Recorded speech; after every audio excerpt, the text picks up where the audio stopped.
Hello students, हमारा topic चल रहा था जैकोबियन। जैकोबियन क्या होता है और जैकोबियन की जो मैट्रिक्स होती है जिसे हम J x y upon u comma v equal to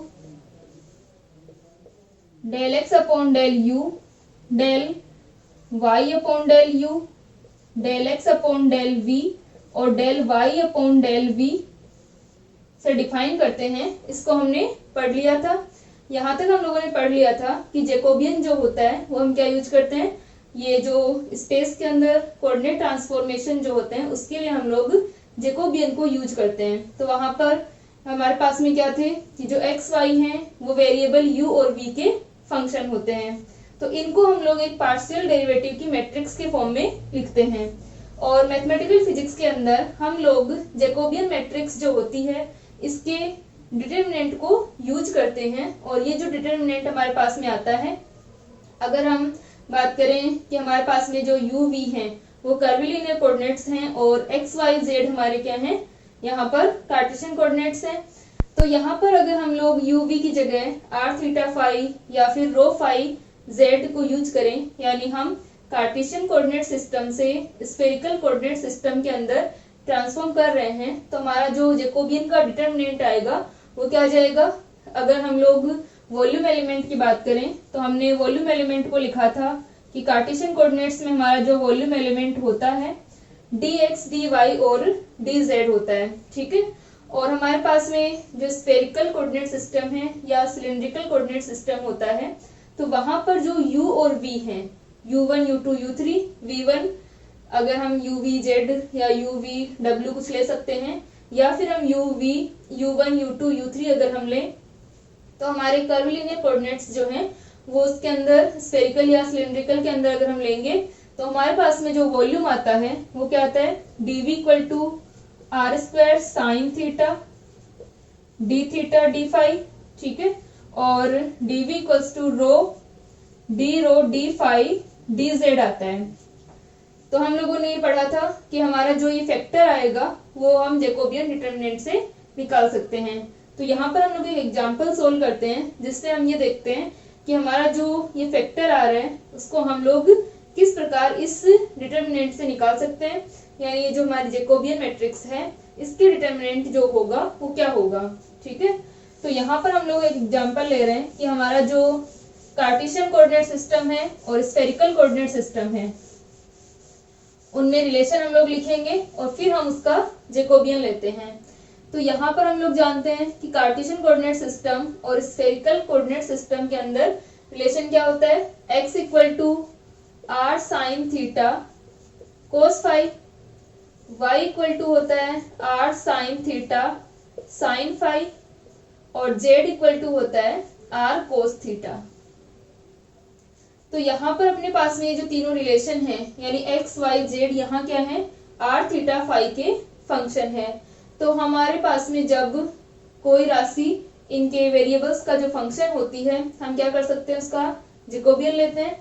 तो यहाँ पर जो जैकोबियन आएगा वो हम किस तरह से लिख सकते हैं, x y z और r theta phi.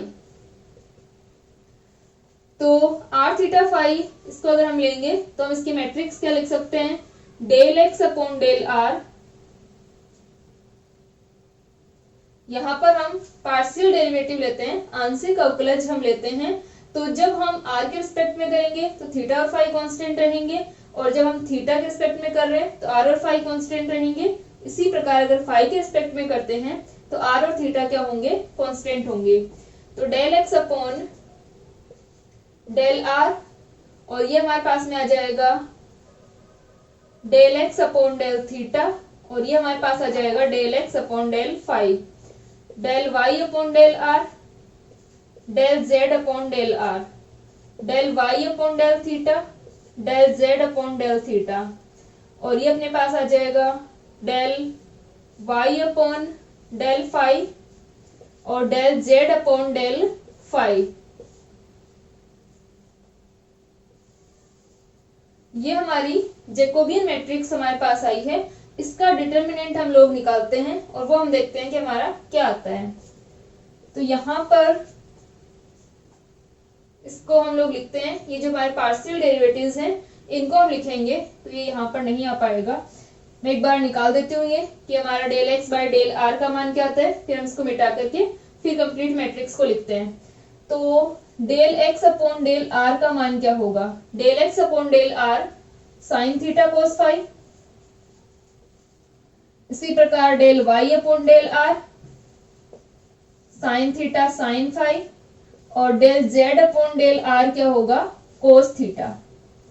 Del x upon del theta, del x upon del theta हमारे पास आ जाएगा कोस थीटा कोस फाई,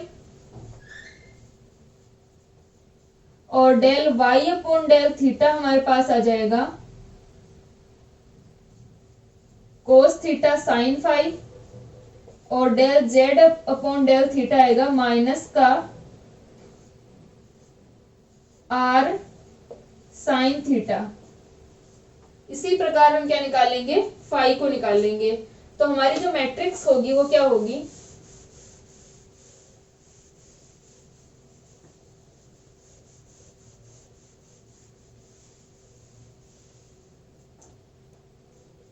जे x y z r theta phi हम सोल्व कर रहे हैं।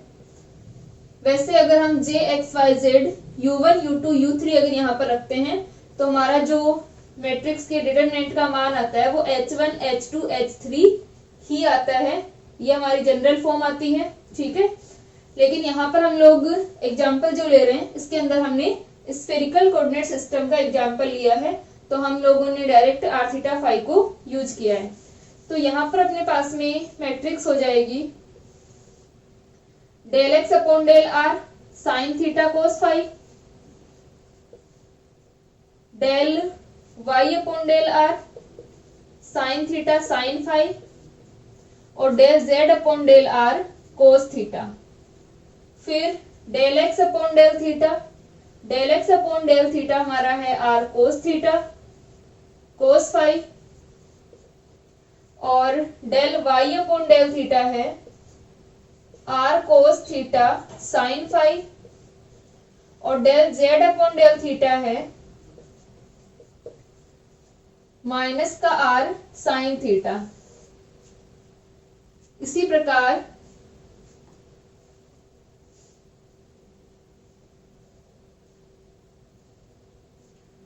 फाई के रिस्पेक्ट में करें तो फाई के रिस्पेक्ट में अगर हम सोल्व करते हैं तो क्या आएगा, r sine theta cos phi x equal to r sine theta cos phi होता है।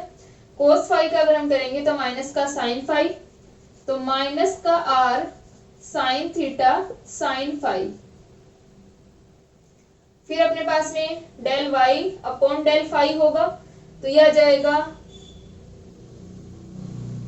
यहाँ पर अपना r sine theta sine phi होता है, तो यह आ जाएगा प्लस का r sine theta cos phi, और del z upon del phi 0 होगा क्योंकि जेड फाई पे डिपेंड नहीं करता है।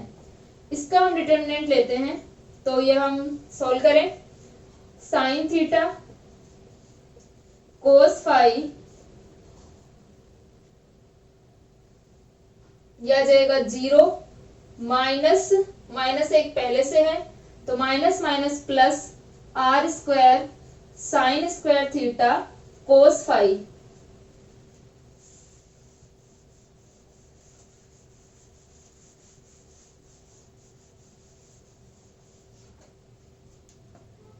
फिर इसके बाद में minus sine theta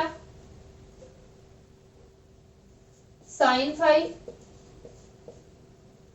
sine theta sine phi को अगर हम सोल्व करें यहां से अपने पास में आ जाएगा ये फिर से 0 और माइनस माइनस प्लस, और एक माइनस पहले से आएगा अपने पास में 0 माइनस होगा, ठीक है, और ये माइनस माइनस प्लस हो जाएंगे, एक ये वाला माइनस रह जाएगा, आर स्क्वायर साइन थीटा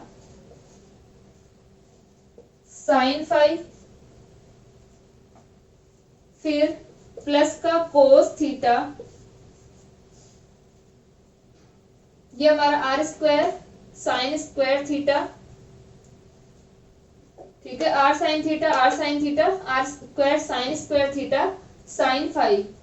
फिर इसके बाद में कोस थीटा से मल्टीप्लाई हो जाएंगे r square cos theta sine theta cos square phi minus minus minus plus r square sine theta cos theta sine square phi. ये हमारे पास में टोटल टर्म्स आ गई। अब यहां से हम देखें तो ये हो जाएगा साइन थीटा कोस फाई को हम इससे मल्टीप्लाई कर देते हैं तो ये बन जाएगा r square sine square theta already है, एक साइन थीटा बाहर है तो ये आ जाएगा साइन क्यूब थीटा। फिर इसके बाद में साइन क्यूब थीटा और cos square phi minus minus plus हो गया r square sine cube theta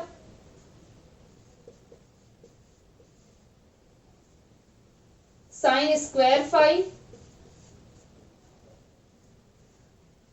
ठीक है, r square sine cube theta sine square phi plus r square cos square theta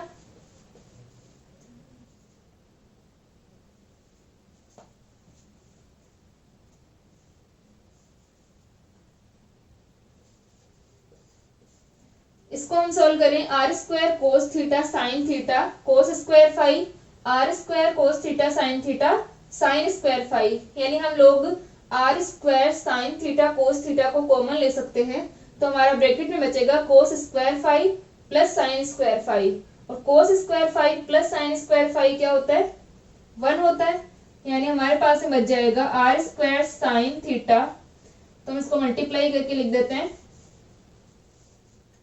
यह आ जाएगा r square sine theta cos square theta, क्योंकि r sine theta cos theta ये जो हमने common लिया वो बचेगा और कोस थीटा बाहर है तो r square sine theta cos square theta हो जाएगा। अब जो हमारे तीनों टर्म्स हैं इनमें से हम देखते हैं कि r square sine cube theta r square sine cube theta common आ जाएगा cos square phi plus sine square phi plus का r square sine theta cos square theta ये 1 हो गया, वापस से बचा क्या r square sine cube theta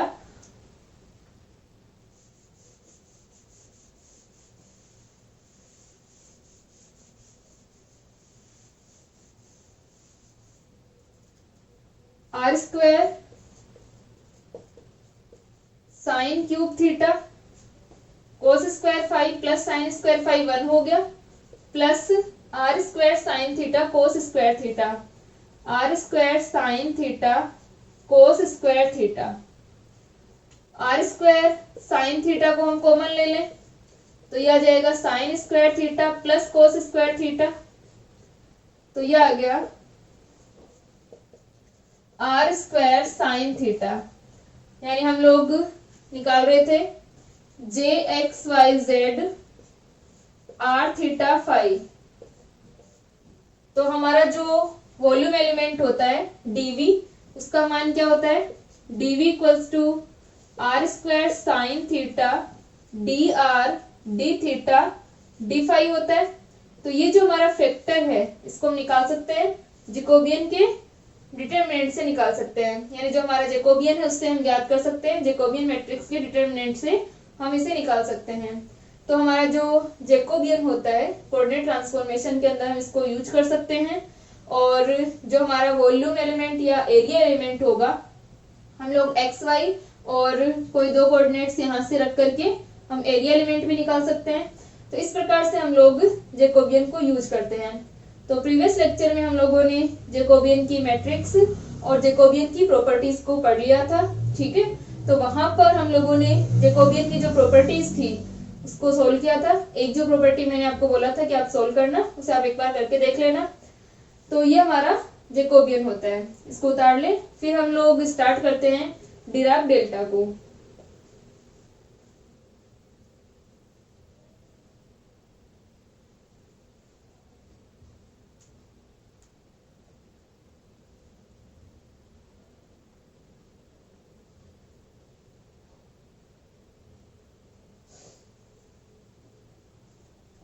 हो गया यहाँ तक?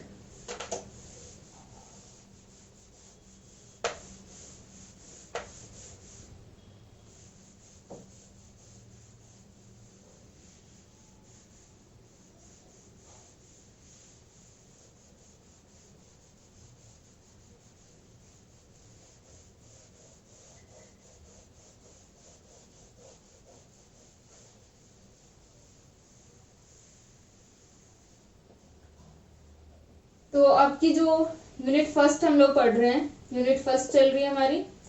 इस यूनिट फर्स्ट के अंदर अभी तक हमने पढ़ा है कर्व लीनियर कोऑर्डिनेट सिस्टम्स के बारे में। ठीक है, कर्व लीनियर कोऑर्डिनेट सिस्टम के बारे में हमने पढ़ा इसके अंदर कि कर्व लीनियर कोऑर्डिनेट सिस्टम क्या होते हैं, orthogonal curve linear coordinate system क्या होते हैं, और जो स्पेशियल ऑर्थोगोनल कोऑर्डिनेट सिस्टम थे उनको हमने पढ़ा।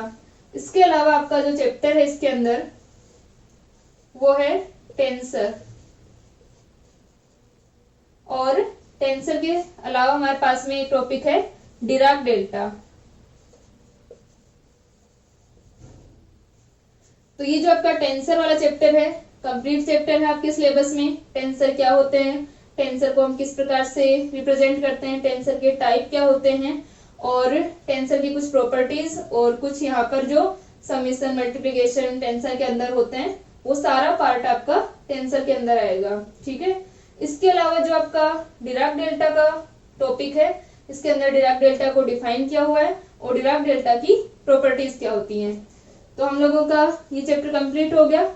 अब जो आपका डिराक डेल्टा है, पहले हम इसको पढ़ रहे हैं। डिराक डेल्टा के अंदर एक छोटा ही टॉपिक है आपका ये, उसके बाद हम स्टार्ट करेंगे टेंसर को। ठीक है, टेंसर को डिफाइन करेंगे कि टेंसर क्या होते हैं और उनकी प्रॉपर्टीज को हम पढ़ेंगे। इससे पहले हम शुरू कर रहे हैं डिराक डेल्टा क्या होता है। ठीक है, तो आपकी यूनिट फर्स्ट के अंदर ये 3 चैप्टर्स हैं।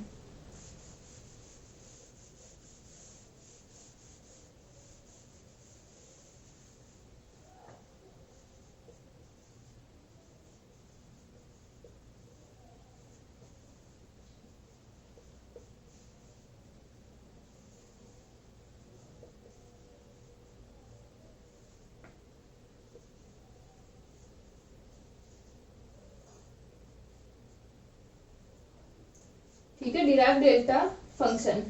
फिजिक्स के अंदर ऐसी इवेंट्स जो होती हैं, घटनाएं जो होती हैं, जो कि क्या हो, इम्पल्सिव हो।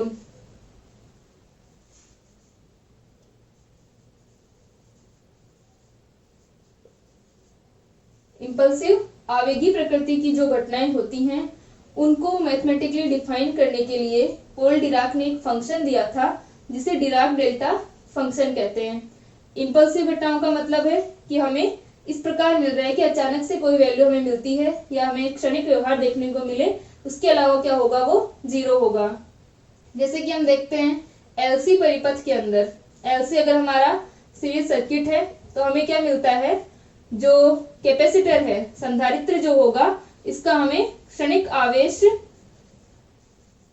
आवेशन जो होता है, ट्रांसिएंट चार्जिंग जो होती है, ठीक है, वो देखने को मिलती है। या फिर हम बात करें कि हमारा कोई पॉइंट मास है।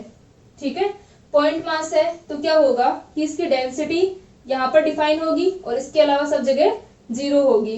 या फिर हम किसी कोलिजन की बात करते हैं तो वहां पर जो इम्पल्सिव फोर्स लग रहा होता है, उसकी अगर हम बात करें, इम्पल्स क्या होता है कि हमारा बहुत ही शॉर्ट टाइम के लिए जब लार्ज अमाउंट फोर्स लगता है, तो हम बात करें कि इम्पल्सिव फोर्स जो लग रहा है उसकी अगर हम बात करें, या फिर हम एलसी परिपथ के अंदर कैपेसिटर के ट्रांसिएंट बिहेवियर को देखें, क्षणिक आवेशन को, तो इस प्रकार की जो घटनाएं होंगी कि एक जगह हमें पीक मिले, यानी बहुत वैल्यू हमें मिल रही है, और बाकी जगह क्या हो, वो 0 हो। तो इसके लिए डिराक ने एक, पॉल डिराक जो साइंटिस्ट थे, उन्होंने एक फंक्शन को डिफाइन किया। वो हमारा फंक्शन क्या था कि इसकी जो वैल्यू होती है, ठीक है, इसको 2 अभिलक्षणों के द्वारा परिभाषित किया जाता है कि एक तो क्या होगा, डेल्टा एक्स इक्वल टू हमारे पास में 0 होगा जब x नॉट इक्वल टू 0 हो, यानी x इक्वल टू 0 पर ही हमें वैल्यू मिलती है, इसके अलावा सब जगह क्या होगा, ये फंक्शन जो है वो 0 होगा। इसको यहां पर हम इस प्रकार से डिफाइन करते हैं, हमें जो पीक मिल रही है वो x इक्वल टू 0 है हमारा, ये यहाँ पर ये होती शार्प यहाँ पर इस तरह से होती है, तो ये जो पीक मिल रही है वो सिर्फ x इक्वल टू 0 पर, बाकी सब जगह ये फंक्शन क्या है, 0 है। यानी डेल्टा x इक्वल टू 0 होगा जब x नॉट इक्वल टू 0 हो। यानी इस डेल्टा x जो हमारा फंक्शन है इसका हमें मान सिर्फ कहाँ मिल रहा है, x इक्वल टू 0 पर। तो इस तरह की जो इम्पल्सिव घटनाएं होती हैं, आवेगी घटनाएं होती हैं, इनको डिफाइन कर सकते हैं इस डिराक डेल्टा फंक्शन के द्वारा। तो यहाँ पर हम लोग, एक तो ये इसकी प्रॉपर्टी होती है, ये इसका अभिलक्षण होता है, यानी इस फंक्शन को हम दो तरीके से डिफाइन करते हैं। इसकी जो परिभाषा होती है उसमें ऐड करते हैं कि जो फंक्शन है हमारा वो क्या होगा, x इक्वल टू 0 के अलावा सभी जगह पर 0 होगा। और दूसरा हमारे पास में आता है कि minus infinity to plus infinity delta x d x, यानी जो एरिया होगा उसका मान कितना होगा, 1 होगा, यूनिट एरिया होगा। यानी यहाँ पर जो एरिया कवर हो रहा है वो कितना रहेगा, 1 रहेगा। अगर हमारी जो पीक है, ठीक है, वो किस प्रकार से शिफ्ट होगी, अगर ये बढ़ती है तो चौड़ाई क्या हो जाएगी, कम हो जाएगी। यानी एरिया हमेशा क्या रहेगा, 1 रहेगा। तो इन दो अभिलक्षणों के द्वारा इस फंक्शन को डिफाइन किया जाता है, ठीक है। यानी अचानक से जो हमारी ये घटनाएं हमें मिलती हैं, या फिर एक साथ हमें किसी एक पर्टिकुलर वैल्यू पर कोई लार्ज हमें वैल्यू मिलती है, तो हमारा क्या होगा, ये डिराक डेल्टा फंक्शन से उसे डिफाइन किया जा सकता है, ठीक है। तो जो भी हमारी आवेगी घटनाएं हैं और जो ये ट्रांसिएंट जो हमारा चार्जिंग होती है, इस प्रकार की जो हमारी घटनाएं होंगी, उन्हें इस फंक्शन के द्वारा डिफाइन किया जा सकता है।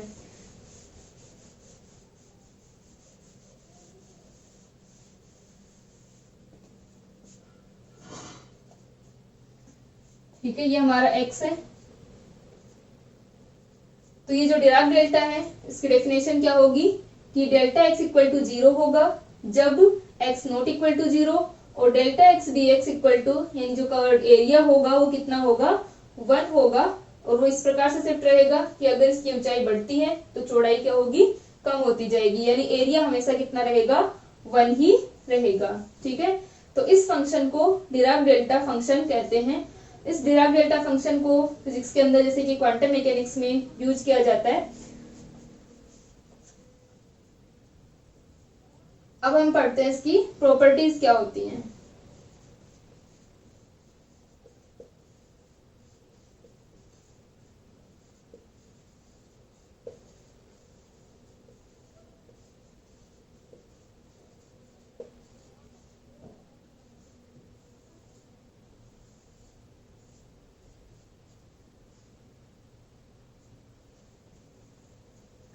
ठीक है, तो यहाँ पर हमारा जो फंक्शन है वो किस प्रकार का फंक्शन है कि एक x इक्वल टू 0 पर हमारे पास में मान है।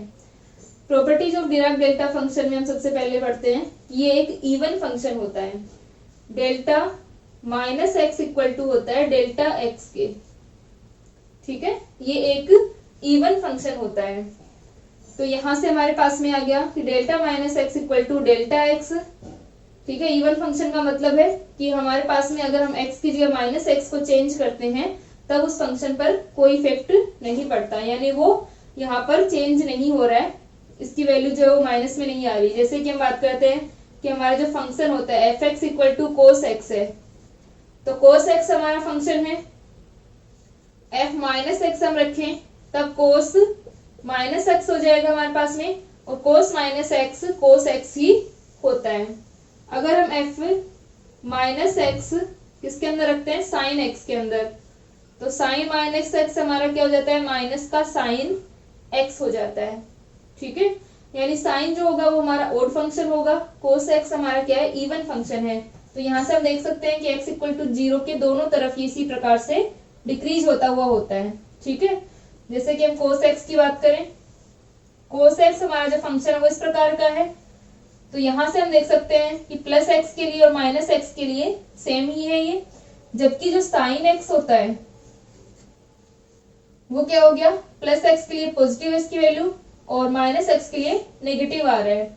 तो यहां से हम देख सकते हैं कि जो हमारा डिराक डेल्टा फंक्शन है वो भी क्या होता है, एक इवन फंक्शन होता है। इसको हम प्रूव करें,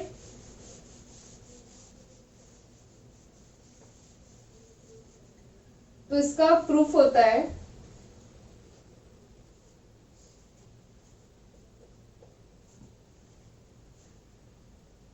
कि डेल्टा माइनस एक्स, पहले हम डेल्टा एक्स को डिफाइन करें। डेल्टा एक्स हमारा क्या होता है, minus infinity to plus infinity delta x dx। ठीक है, ये हमारे पास ये फंक्शन है।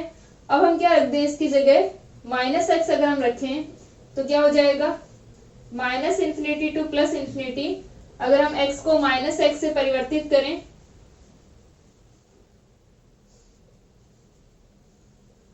x को माइनस एक्स से परिवर्तित करने पर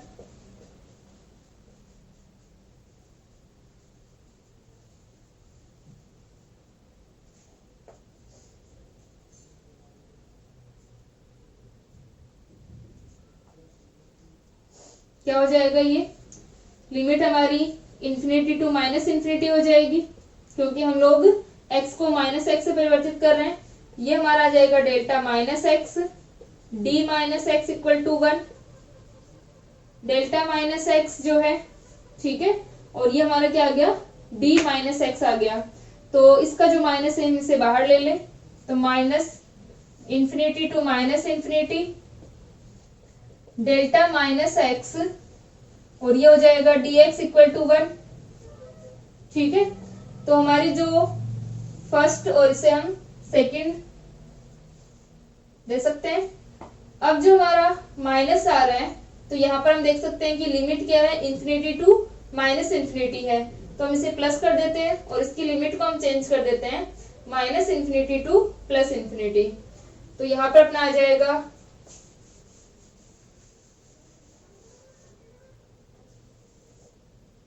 minus infinity to plus infinity, ये माइनस यहां से हट जाएगा, और delta minus x d x equal to 1। तो हम इक्वेशन नंबर 1 और 3 से देख सकते हैं। 1 व 3 से हमारे पास में क्या आ रहा है कि delta minus x equal to ये delta x d x equal to 1 और delta minus x d x equal to भी 1 है। इसका मतलब delta minus x equal to delta x. ठीक है, यानी जो हमारा डिराक डेल्टा फंक्शन है वो क्या होता है, एक इवन फंक्शन होता है। ठीक है, इसको लिख लो, फिर हम इसकी नेक्स्ट प्रॉपर्टी को करते हैं।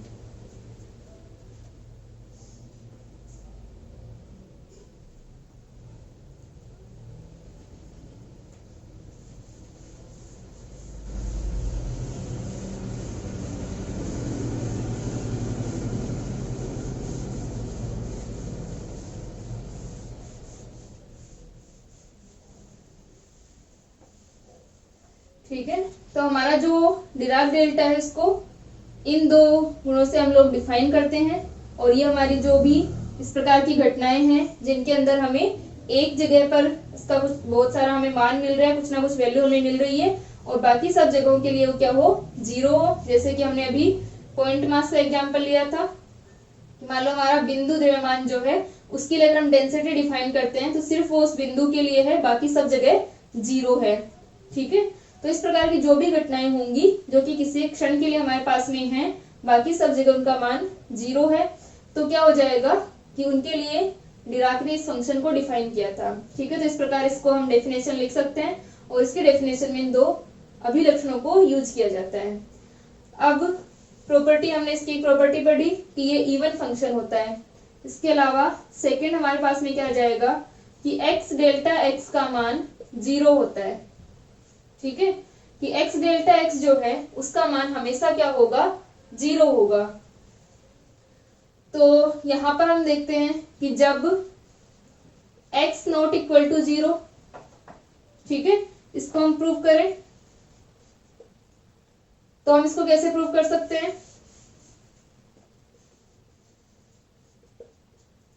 कि जब हमारे पास में क्या है, x not equal to zero है, तो हमारी जो इसकी डेफिनेशन है वो क्या हो जाएगी, तो डिराक डेल्टा की डेफिनेशन से, परिभाषा से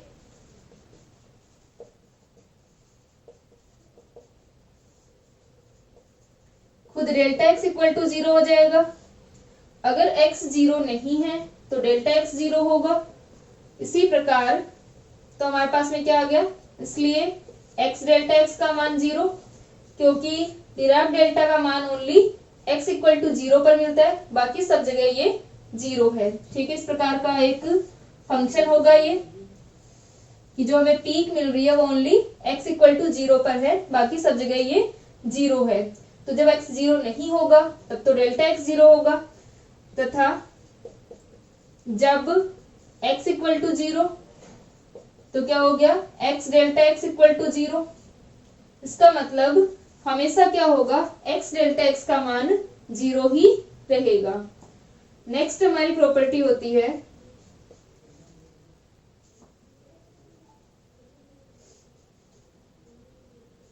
fx डेल्टा x का मान f0 डेल्टा x हो जाएगा।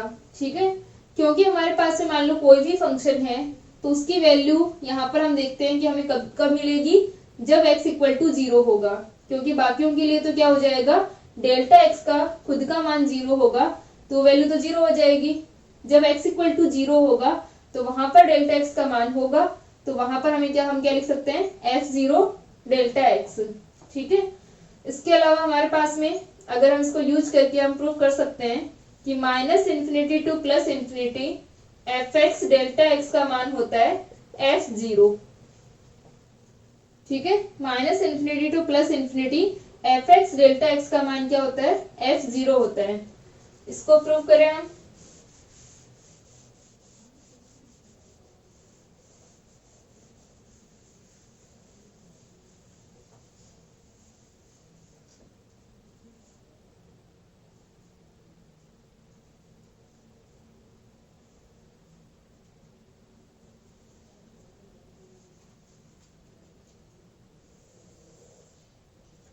तो यहां से अपने पास में क्या होगा, इसके लिए हम लोग लिख सकते हैं कि fx delta x equal to f0 delta x ये होता है।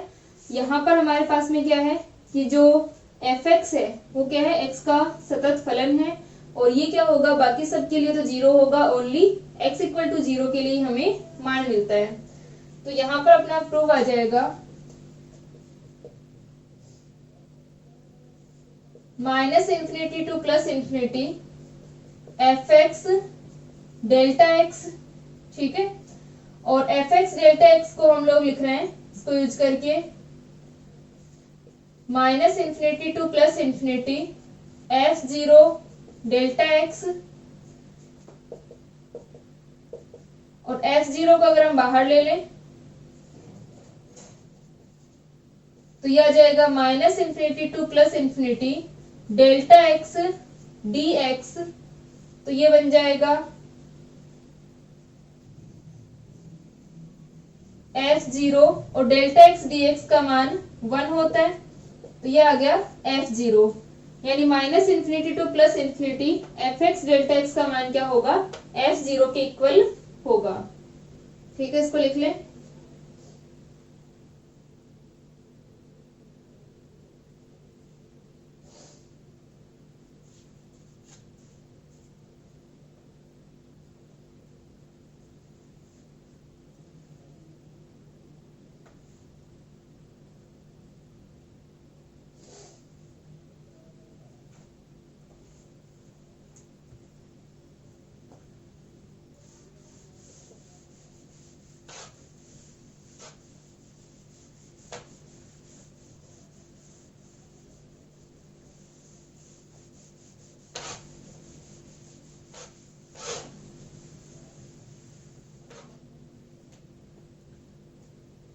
ठीक है, नेक्स्ट हमारी प्रॉपर्टी है,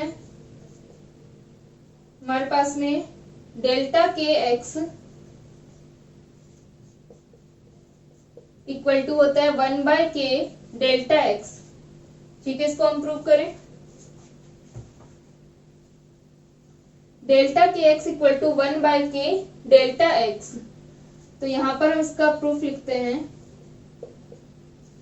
हम इसे लिखे -∞ टू +∞ डेल्टा के एक्स dx। ठीक है, यहाँ पर हम लोगों ने डेल्टा x की जगह क्या लिखा है, डेल्टा के एक्स, और हमें प्रूव करना है कि जो डेल्टा के एक्स होता है वो क्या होता है, 1/k डेल्टा x के इक्वल होता है। ठीक है, तो अब हम इसको यूज ले सकते हैं कि minus infinity to plus infinity, हमने कोई फंक्शन लिया एफ एक्स डेल्टा के एक्स डी एक्स, ठीक है, और माना y इक्वल टू के एक्स, तो x इक्वल टू क्या हो जाएगा y बाई के, तो ये अपना आ जाएगा minus infinity to plus infinity f x, तो f की जगह y बाई के और डेल्टा y, dx की जगह क्या आ जाएगा dx equal to dy upon k, तो 1/k को हम बाहर ले लेते हैं, ठीक है। डेल्टा के एक्स हम लोगों ने एफ एक्स डेल्टा के एक्स डी एक्स लिखा, यहाँ पर हमने के एक्स को y मान लिया, तो x equal to y by k आ जाएगा, तो f y by k delta y d y और 1/k हमारा बाहर आ गया। तो यहाँ से 1/k minus infinity to plus infinity f y by k delta y d y. तो अब इसके अंदर हम प्रॉपर्टी यूज कर सकते हैं कि जो हमारी प्रॉपर्टी होती है कि minus infinity to plus infinity, ठीक है, यही लिख लेते हैं हम लोग, चूंकि minus infinity to plus infinity f x delta x equal to क्या होता है f0 होता है, ठीक है। तो यहां पर अपना क्या आ रहा है 1/k f0, क्योंकि यहाँ पर डेल्टा y है तो यहाँ पर y की फॉर्म में है, तो ये 1/k f0 हो गया। अब चूंकि हमारा जो minus infinity plus infinity f x delta x equal to f0 होता है, तो इस f0 को हम इस फॉर्म में लिख सकते हैं, ठीक है। यहाँ पर हम लोगों ने इसकी जगह क्या लिखा कि हमारा जो फंक्शन है इसका मान कहाँ होगा, ओनली 0 के ऊपर, और ये हमारे पास में वैल्यू होती है 1/k f0, f0 की जगह हम ये लिख देते हैं, तो ये आ जाएगा 1/k minus infinity to plus infinity f x delta x d x, ठीक है। f0 की जगह हमारे पास में आ गया 1/k F x delta x d x. तो हमारा ये वाली जो वैल्यू थी कि एफ एक्स डेल्टा के एक्स डी एक्स, वो किसके इक्वल आ गई 1/k F x delta x d x के इक्वल आ गई, ठीक है। तो ये हमारे पास में आ गया minus infinity to plus infinity f x delta के x d x equal to 1/k minus infinity to plus infinity f x delta x d x. तो यहां से अपना आ गया, अतः डेल्टा के x equal to 1/k delta x, बाकी सब तो सेम है, तो डेल्टा के एक्स किसके इक्वल हो गया 1/k डेल्टा एक्स के इक्वल हो गया, ठीक है। लिखो इसको,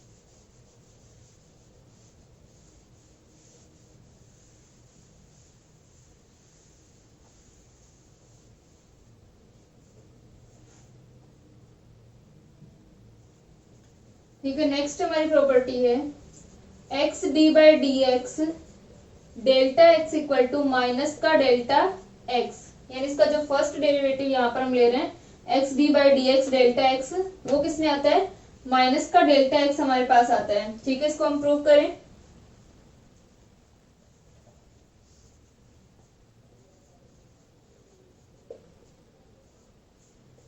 माइनस इन्फिनिटी से प्लस इन्फिनिटी के बीच समाकलन करने पर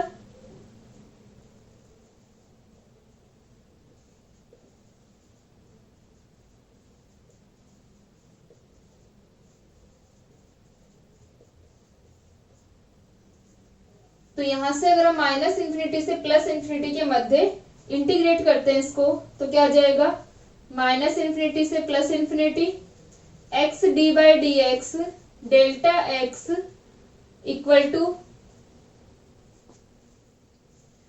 ये हमारे पास में x d by d x delta x है, इसको हम क्या लिख सकते हैं, बाय पार्ट्स अगर हम इसका इंटीग्रेशन करें तो हमारे पास क्या जाएगा, एक्स ऐसे कैसे, D by d x delta x का क्या होगा, डेल्टा एक्स हो जाएगा। लिमिट हमारी minus infinity to plus infinity, minus x को डिफ्रेंशिएट किया तो 1 हो गया, और delta x d by d x delta x हमारे पास में है, ठीक है, इसका इंटीग्रेशन डेल्टा एक्स और फिर से डेल्टा एक्स डी एक्स। हमने यहाँ पर जो खंड से समाकलन होता है बाय पार्ट, जो हम इसका इंटीग्रेशन करते हैं वो यहाँ पर हमने किया है, तो ये हमारे पास value I x delta x minus infinity to plus infinity, और ये आ गया minus infinity to plus infinity delta x d x. तो अब यहाँ से हम देख सकते हैं कि जो हमारा एक्स डेल्टा एक्स होता है, चूंकि x delta x equal to 0 होता है हर जगह के लिए, ओनली हमारे पास में ये जो मान होता है कहीं पर भी इसकी वैल्यू क्या होगी, 0 ही होगी, क्योंकि जब एक्स 0 नहीं है तो डेल्टा एक्स 0 है, और जब एक्स 0 है तो ये वैसे 0 हो गया। तो हम लिख सकते हैं अतः minus infinity to plus infinity x d by d x delta x equal to minus का minus infinity to plus infinity delta x d x. तो यहां से हम देख सकते हैं कि x d by d x delta x जो है वो किसके इक्वल है, माइनस के डेल्टा एक्स के इक्वल है, ठीक है। तो ये हमारे पास में इसकी प्रॉपर्टी होती है डिराक डेल्टा की। अब यहाँ पर जो हम डिराक डेल्टा पढ़ रहे हैं इसकी 2-3 प्रॉपर्टीज और दे रखी हैं आप लोगों के सिलेबस में। नेक्स्ट लेक्चर के अंदर हम लोग उनको प्रूव करेंगे और उसके बाद में स्टार्ट करेंगे टेंसर को, ठीक है। आपकी जो यूनिट फर्स्ट है इसके अंदर आपका कर्वलिनियर कोऑर्डिनेट सिस्टम वाला पार्ट हमने पढ़ लिया, उसके बाद में आपका डिराक डेल्टा वाला टॉपिक है। डिराक डेल्टा वाले टॉपिक में 2-3 प्रॉपर्टीज और है, उनको पढ़ के फिर हम टेंसर को स्टार्ट करेंगे, ठीक है। तो ये हम नेक्स्ट लेक्चर में करते हैं।